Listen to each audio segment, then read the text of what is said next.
From the capital city of the United States of America, Washington, D.C., ladies and gentlemen, let's get ready to rumble!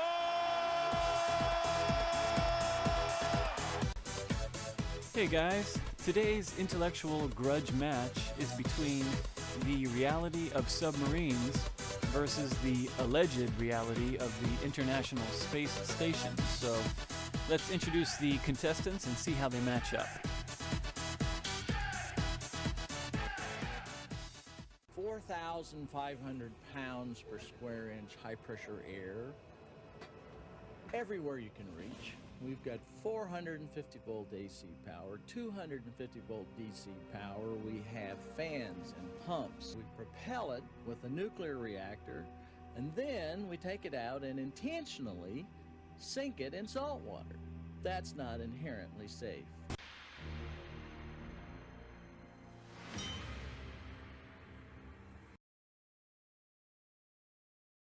Doing great. It's great to be up here. Great rocket launch to space, and then the rendezvous to the space station. It's like coming to my old home.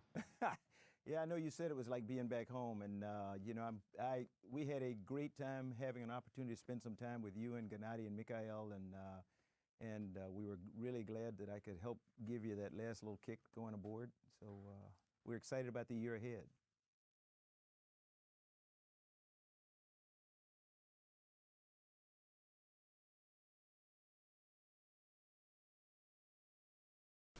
Submarines operate in harsh environments with corrosive seawater and at depths where they are subjected to extremely high pressures.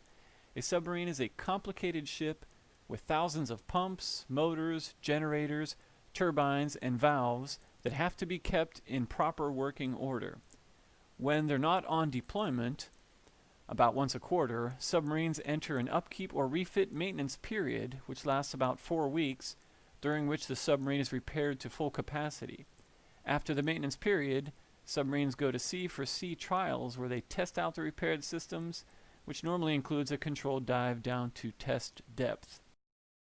In order to do all of this and operate a submarine, it has an average crew of about 150. Next we have the ISS. The International Space Station is a human outpost in space, bringing nations together for the benefit of life on Earth and beyond. So look at these major elements assembled. We have the FGB Zarya Unity, 3 pressurized mating adapters, service module, the trusses, laboratories, airlocks, trusses, more trusses, and we're supposed to believe they were all assembled by these guys.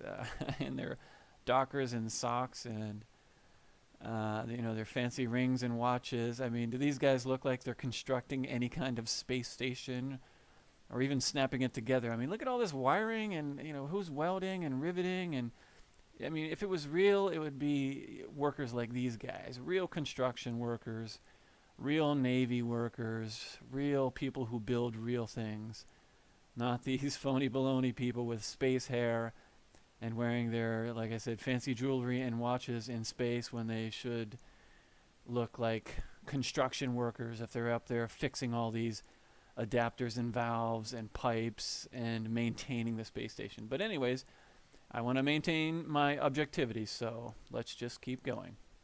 So what kind of crew does it take to actually construct and then maintain and operate this gigantic space station in the most extreme environment known to mankind? The answer is about 5 men or women, depending on the rating. So, next round.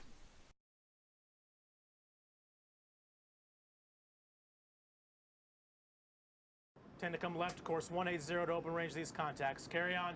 Carry on. Aye, sir. Pilot all 2/3. All at 2/3, pilot aye. General stick to view, control coming course 180. Set continuous.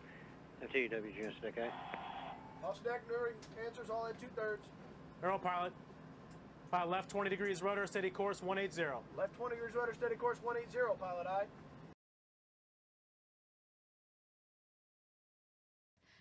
And what I find super cool about being a flight controller is really the ability to sit on console and command of, a few things, and the entire International Space Station, which is, say, the size of a football field, can rotate 180 degrees, and that's something that I can do as a flight controller.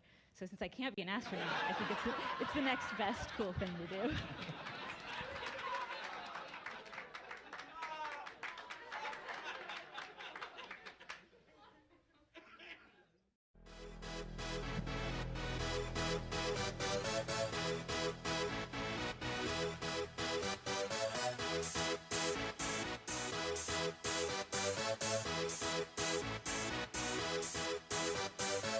Y'all ready for this?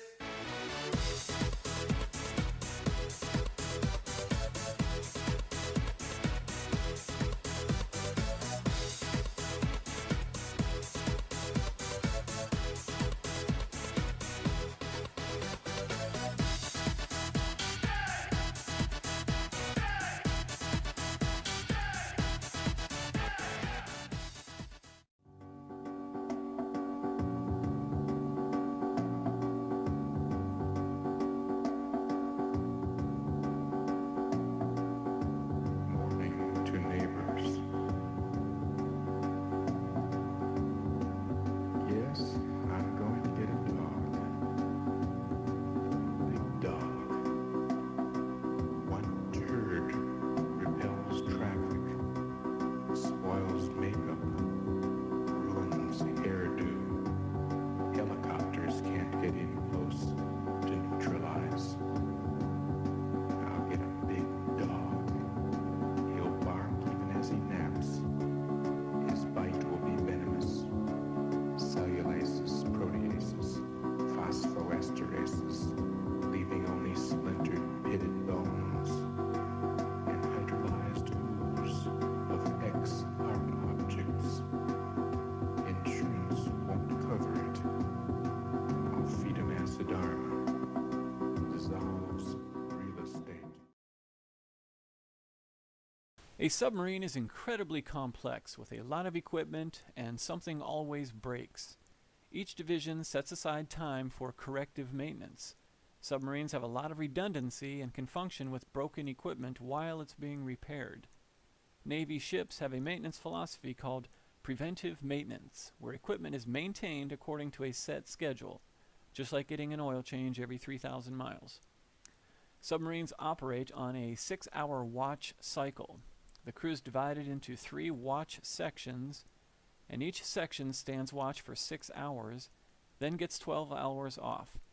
During those 12 hours off, a crew member eats, sleeps, trains, and conducts maintenance. As a result, the crew operates on an 18-hour work day. Then there's the engine room, which houses the main engines, electrical turbine generators, electrical motor generators, distillers, and oxygen generators. Now, submarines normally have 2 of everything, and this is because a lot of stuff breaks and you just can't run down to the hardware store when you're underwater or if you're up in space. So they have 2 main engines, 2 electrical turbine generators, 2 motor generators for charging to and fro the battery, and sometimes 4 of them depending on the submarine's class. Also 4 main feed pumps, 4 condensate pumps, etc. And the 2 biggest threats to a submarine are flooding and fire. Unlike surface ships with lots of compartments, if a single compartment gets flooded on a submarine, besides the reactor, the submarine is going to the bottom. The compartments are simply too large, and even with an emergency blow, there isn't enough reserve buoyancy. So stopping any flooding quickly is crucial. Now, fire is the next most dangerous hazard on a submarine. Now, it's a closed environment, and the compartments fill up quickly with toxic gases and thick black smoke. Fires can spread rapidly, destroying any vital equipment. Unlike the ISS, where they don't care if water goes spraying on all their computers. So the crew of a submarine trains constantly, both ashore and at sea, perfecting their skills against these 2 deadly contingencies. Submarine crews conduct engineering drills, ship drills, fire control drills, drill after drill, with the crew fighting a never-ending affliction of things that could possibly go wrong. And ship-wide, The crew runs flooding and fire drills, attempting to anticipate every type of malfunction that could occur. They're deadly serious on the submarine, unlike someone we know. And last but not least, we have the batteries on a submarine. Nuclear submarine batteries, they're small compared to the batteries of diesel submarines, and they'll provide power only for a few hours before becoming drained. So before that happens, the submarine either has to be at periscope depth, which with its emergency diesel generator supporting electrical loads, or have identified and repaired the fault in the reactor. The submarine's battery isn't one battery, but typically 126 or so battery cells connected together. And each cell is quite large, maybe 1 by 1 by 5 foot tall. And as the battery is drained, it's monitored to ensure that none of the cells begin reversing polarity, which means they've become drained and they begin charging themselves at the expense of the remaining battery cells. And at that point, you're in big trouble. So, yeah, and it's very strange that they only get a few hours of battery power on a sub as their backup when that's all the ISS operates on. So, that's very interesting. And to summarize the workload of the ISS astronauts, we have Chris Hadfield, who will open up a freeze-dried emergency kit, just like the freeze-dried ice cream in space, and show us what to do in the case of a deadly emergency, such as a fire or a micrometeorite that blasts through the station and causes all of the air to just explode outward, because remember, you have the vacuum of space, the gigantic universe that is a vacuum that is ultra powerful that would just explode the air right out of the station. So let's hear what he has to say. And you of course want to protect your eyes. So you put on goggles, and you want to protect your mucous membranes and your lungs. So we put on a mask, try not to break it. Okay, so now I have my mask and my goggles on, and then we want to protect our hands. We have special gloves that protect us against chemicals. They're called silver shield gloves. So I put on my silver shield glove, and now I am ready with various types of absorbing things. And in fact, we have some great big ones, special soak-up mitts that we could put on top of a nasty spill, and then at the end of it, if you have the right type of combination, you could hold it in your hand and carefully pull off your glove. And now you've got a nasty thing on the space station, but we would wrap it inside 2 or 3 layers of containment, bags that close, zip up, until we're sure that it's not going to leak out. And then, finally, we're safe, and we can take off our gloves and our goggles and our mask and carry on with the business of being astronauts. Good question.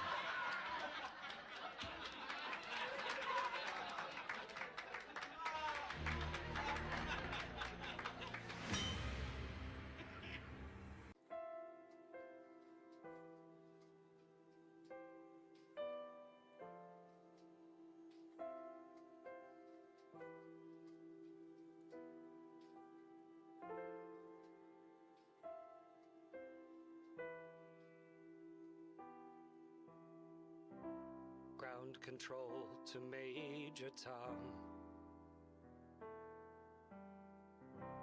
Ground control to Major Tom. Lock your Soyuz hatch and put your helmet on. 10. Ground control 9, to Major Tom. 7, 6. Commencing countdown, engines on. 3, 2. Detach from station and may God's love